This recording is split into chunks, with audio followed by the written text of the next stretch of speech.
Este podcast é um oferecimento de Cartório Fujiwara 43 33 43 46 45, Londrina, Paraná. Hotel Eldorado Flat, na principal avenida de Contagem, Minas Gerais. Você tem tudo o que tem de bom para a sua estadia. 031 2567 8850.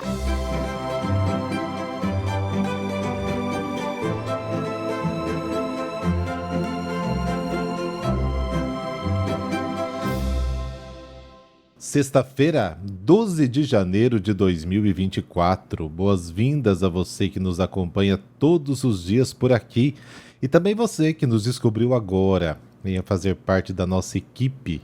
Se inscreva no canal, deixe seu comentário no Instagram, padre.heriberto, e vem com a gente. Hoje quero mandar aquele super abraço e uma bênção especial para o Jefferson Reis de Maricá, Rio de Janeiro, que está fazendo aniversário exatamente hoje. Parabéns e muita vida para os seus dias. E vamos com a Enciclopédia Bíblica. O tema de hoje, as construções na época do Novo Testamento.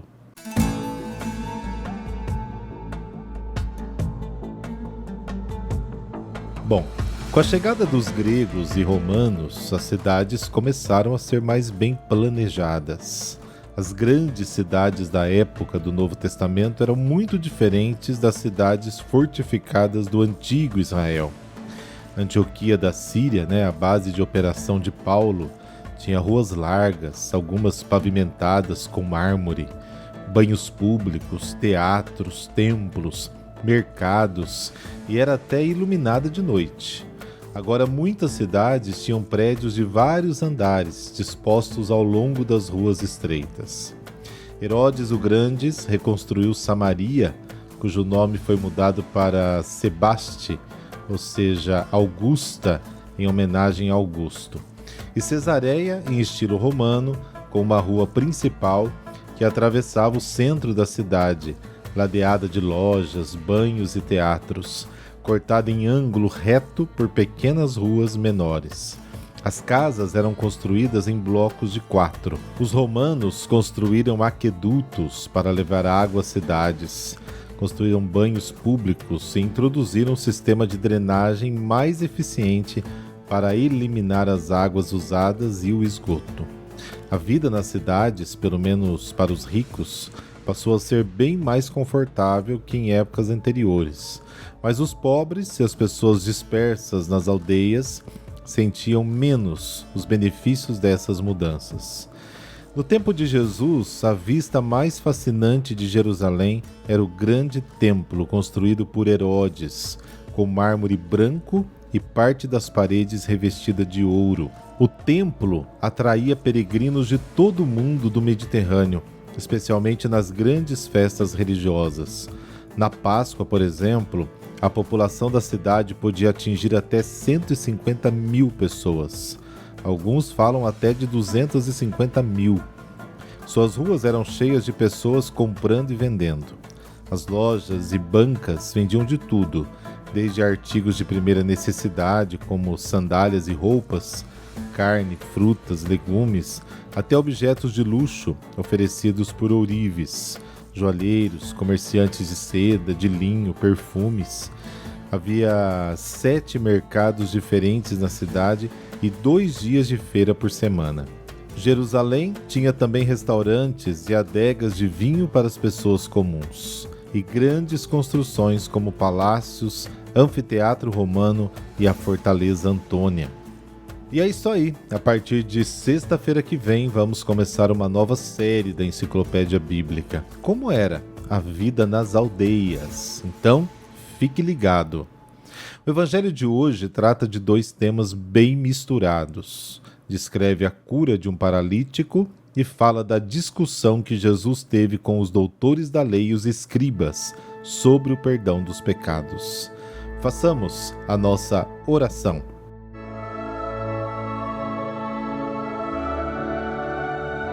pelo sinal da Santa Cruz, livrai-nos Deus, nosso Senhor, dos nossos inimigos. Senhor nosso Deus, que dissipais as trevas da ignorância com a luz de Cristo, vossa palavra. Fortalecei a fé em nossos corações, para que nenhuma tentação apague a chama acesa por vossa graça. Amém.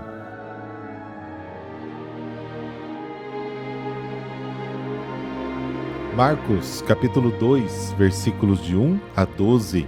O Senhor esteja convosco, Ele está no meio de nós. Proclamação do Evangelho de Jesus Cristo segundo Marcos.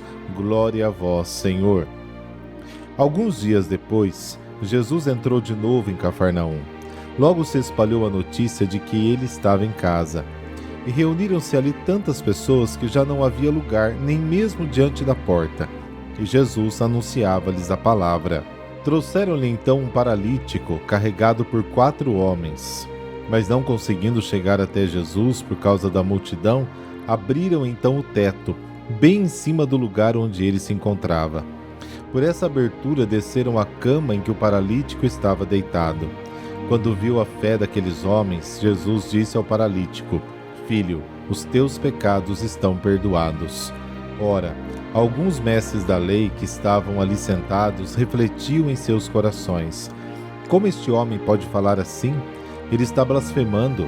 Ninguém pode perdoar pecados a não ser Deus. Jesus percebeu logo o que eles estavam pensando no seu íntimo e disse: Por que pensais assim em vossos corações? O que é mais fácil? Dizer ao paralítico: os teus pecados estão perdoados? Ou dizer: levanta-te, pega a tua cama e anda? Pois bem, para que saibais que o Filho do Homem tem na terra poder de perdoar pecados, disse ele ao paralítico: Eu te ordeno, levanta-te, pega a tua cama e vai para a tua casa. O paralítico então se levantou e, carregando a sua cama, saiu diante de todos. E ficaram todos admirados e louvavam a Deus, dizendo: Nunca vimos uma coisa assim. Palavra da salvação, glória a vós, Senhor.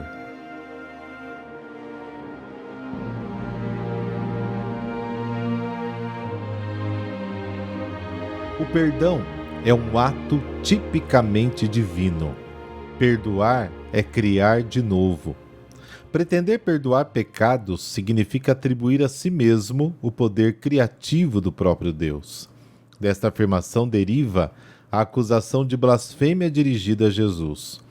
Entendemos então o significado da cura que vem em seguida: para que saibais que o Filho do Homem tem na terra o poder de perdoar pecados, eu vos ordeno, disse ele ao paralítico: levanta-te, pegue a sua cama e vá para sua casa. Aviso: na terra, somente Deus tem esse poder.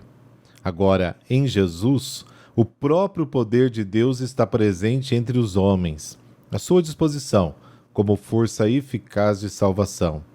Os que estão ali, os presentes, ficam surpresos e com razão dizem: nunca vimos coisa igual. As ações de Jesus aparecem como um sinal visível da presença de Deus que salva. Ele não é apenas alguém que dá o diagnóstico do mal. Ele tem o poder pessoal de libertar o homem do mal. E se alguém, como os escribas, duvida disso, sabe demonstrá-lo com fatos. Jesus não é um dos muitos sábios que comunica conhecimento simplesmente. A sua palavra é ação criativa. O doente se torna saudável, o pecador justo. Só Deus pode curar a paralisia, segundo Reis capítulo 5. Só Ele pode perdoar pecados. A paralisia impede o homem de caminhar exteriormente. O pecado é o que impede de caminhar interiormente. É uma paralisia que nos impede de nos movermos e de chegar a Deus. Jesus purifica a nossa vida da morte precisamente perdoando o pecado e nos colocando de volta na vida, nos caminhos que nos levam a Deus. A lei é boa porque distingue o mal do bem, a vida da morte, mas não salva ninguém. Antes, condena todos nós, porque seguimos o caminho do mal e da morte. O seu objetivo é nos fazer ver a nossa lepra, nos mostrar a nossa paralisia e nos convencer do nosso pecado, para que possamos recorrer ao médico para sermos curados.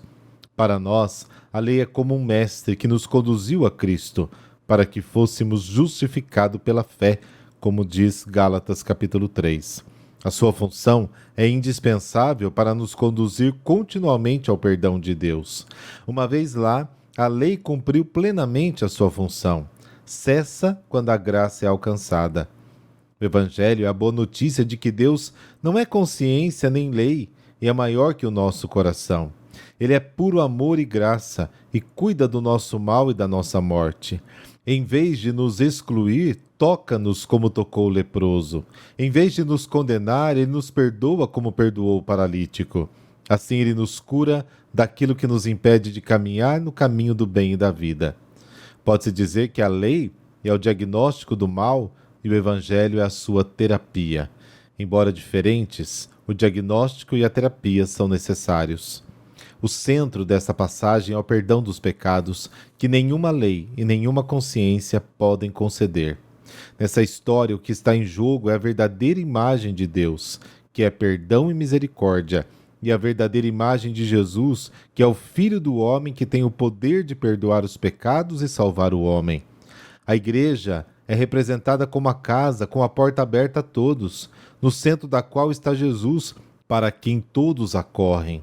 Acima dele, o telhado também está descoberto e aberto para o céu. Todo o obstáculo deve ser removido para que todos possam ir a Jesus para obter o perdão e a vida. O paralítico ainda não tem fé. Se tivesse, caminharia, porque acreditar é seguir Jesus. Em vez disso, falamos sobre a fé dos seus portadores. Aqueles que já estão caminhando trazem a Jesus aqueles que ainda estão presos pelo mal. O fiel é responsável diante de Deus pelo mundo inteiro. Aqueles que ainda não creem são levados a Cristo pela fé dos que creem. Em resumo, o pecado é fundamentalmente a ignorância do amor que Deus tem por nós. Deus é amor infinito e bem-vindo para todas as criaturas. A angústia é o lugar vazio de Deus no coração do homem e nenhum ídolo pode substituí-lo. No Evangelho de hoje, Jesus declara, pela única vez, a razão dos seus milagres. Ajudam-nos a saber quem Ele é e o que Ele nos dá, o perdão dos pecados. Os milagres são as credenciais da sua missão divina, porque só Deus pode perdoar pecados.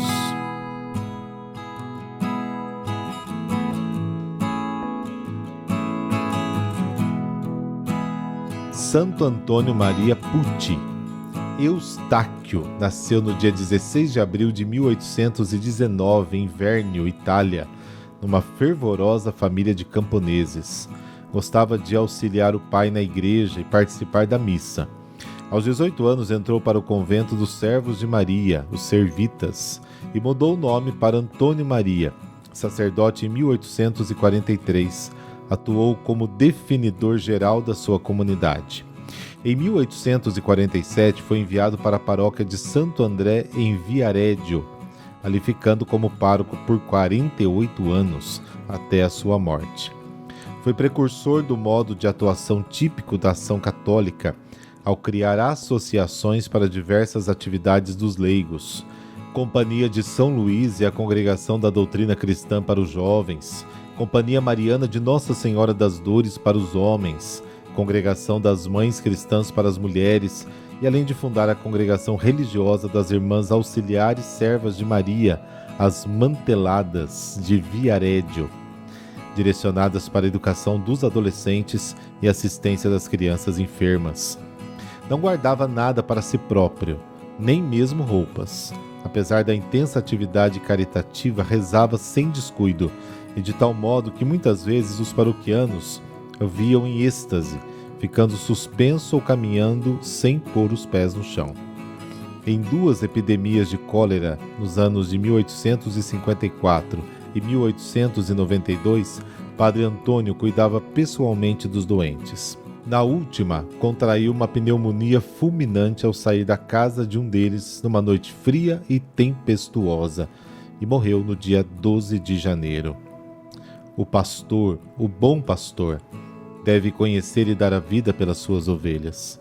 direcionar convenientemente as atividades dos leigos, que é um dos aspectos desse pastoreio, e Santo Antônio Maria soube fazê-lo através da iniciativa de criar associações adequadas, mas, sobretudo, sobre fazer da santidade de vida, na caridade aos doentes e necessitados, e ainda mais na oração pura e efetiva. Sem esta, nenhuma atividade dá frutos para a vida. Grande apreço e amor demos ter aos párocos, e muitas orações devem ser a eles dedicadas. Diz aí nos comentários qual é a sua paróquia e qual é o nome do seu pároco, tá bom? Deus providente, concedei-nos a graça dos bons pastores na vossa igreja, e por intercessão de Santo Antônio Maria Pucci, purificar nossos corações, de modo que possamos, como ele, sermos elevados da terra para o céu, através do caminho da oração e da caridade. Amém.